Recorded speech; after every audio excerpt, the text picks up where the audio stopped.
Bilirsiniz, ümumiyyətlə xəbərsizəm, oxumadım. Belə qabağıma çıxırdı, ötərib gözdən keçirirdim.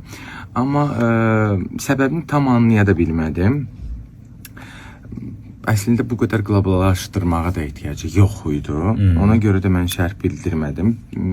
Biz ora, mən və Röya xanım, dəyərli sənətçimiz dəvətli idik. Böyük bir şirkətin tərəfindən dəvət aldıq və yollandıq festivalında. Əslində son zaman yox, yəni ta qədimdən Cannes festivalı bir növ hardasa dəb baxımından moda industriyaya nümayiş etdirməkdə, yəni bahalı paltarlar və s. və ilaxı bir növ həmin o məkana daxil olmaq zamanı hardasa bir podiumda yürüyüş kimi. Yəni bu indi qoyulmuyor bu qayda. Bu qayda əzəldən belə olub.